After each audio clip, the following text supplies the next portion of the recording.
The sounds of air raid sirens, drones, and air defenses have become part of daily life in Ukraine. But now, in a small village outside Kyiv, a youth orchestra is transforming that noise of war into music. Their new composition, the Shahed Overture, acts as a soundtrack to their lives. DW's Rebecca Ritters, she's been listening in.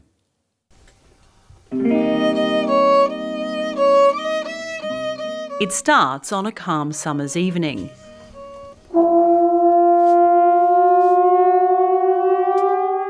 A peaceful song interrupted by the wailing of an air raid siren.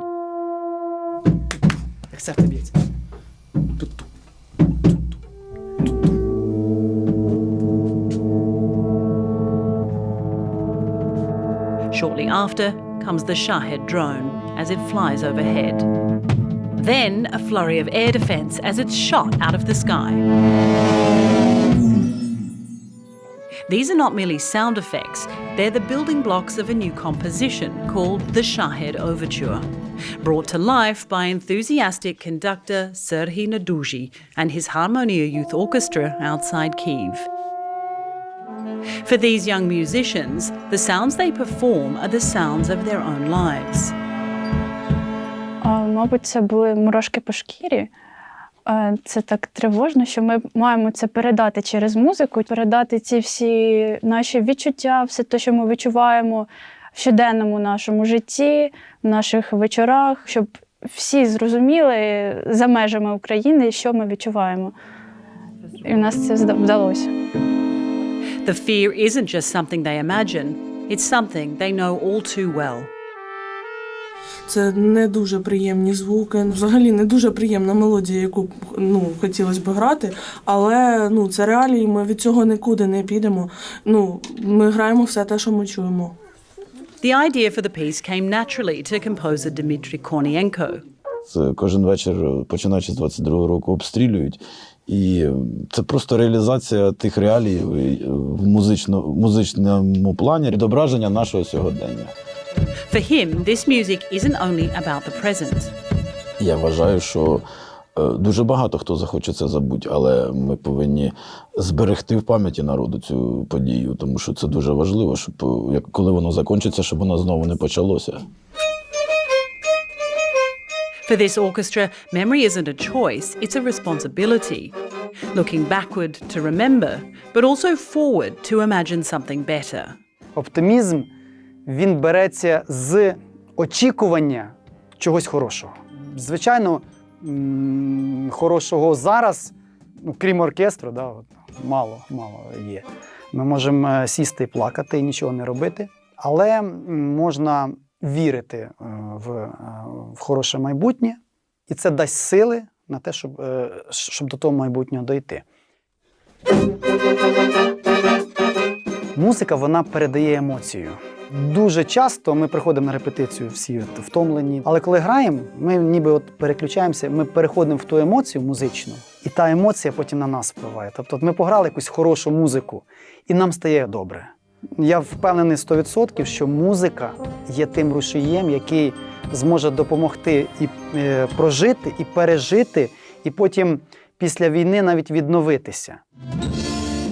And it's in that vein that the rehearsal continues. Так от ми теж зараз граємо Wind of Change і надіємося на те, що зміни будуть і в нас, і в світі.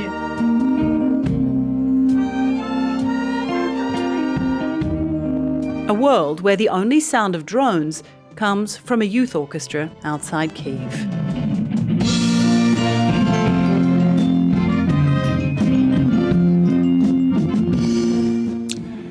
And for more on this, I want to turn now to Anna Rotenecker. She is a development coordinator of the Federation Global Initiative on Psychiatry. Ms. Rotenecker, it's good to have you with us.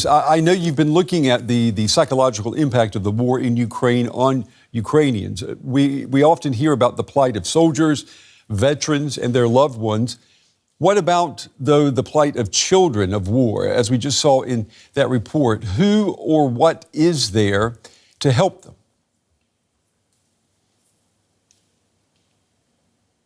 Thank you so much for having me and for talking about this very important issue. I mean, children and young people in Ukraine, at the moment, there is not much out there to help them to deal with these traumatic consequences of the war.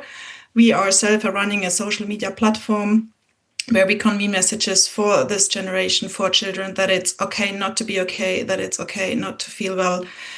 We publish children books who deal with this topic. But in general, Ukraine-wide, all the attention, as you said, is much more placed on the military, the veterans, those who come back as prisoners of war, what we have just seen. And there is unfortunately not so much that has been done for children. Also, we know that the impact of the war on children and young people is much higher. There are numerous studies who have shown this, who started from 2014 when Russia annexed Crimea, where in 2016 we could already see a 7 times higher toll of mental health challenges compared to those who had traumatic experiences in other countries. So we know that there's a huge need out there to do much more for children and young people in Ukraine. I know that you have been running an online mental health resilience building program for the Ukrainian population since the full-scale invasion began back in 2022. What does your study show us? Especially since last year, we have seen a huge increase in anxiety and anger and stress symptoms amongst the population. So the platform we run, people can do self-tests and see where they are in their mental states. And we can see on the number of tests that have been taken, you can take several tests for depression or for trauma or for substance abuse. The main tests that have been taken are for anxiety and for stress, over 40% of increase. We have like triple times more test results from alcohol abuse and substance abuse that we have seen in 2025 alone. So we can see that over these, we are now in the 4th year, how it increases exponentially and how people turn more and more to these online solutions by lack of infrastructure where they can go to, but also by fear of stigma, which is very high in the Ukrainian population when it comes up to mental health challenges. I'm wondering, too, this prolonged uncertainty. You know, we still don't know. We have no idea when this war is going to end. The fact that people have had to leave their homes. How does all of this shape someone's emotional resilience? Well, some of them, I think, get stronger because they, especially those who left and who engage back with the situation home, organizing humanitarian support, for instance, or other types of support that they can only do from abroad, it actually helps them build the resilience. A number of those who have left, or those who have already been abroad, even before the full-term invasion, who now are asked to come back but who not want to come back. For them, it's very difficult to deal with the situation.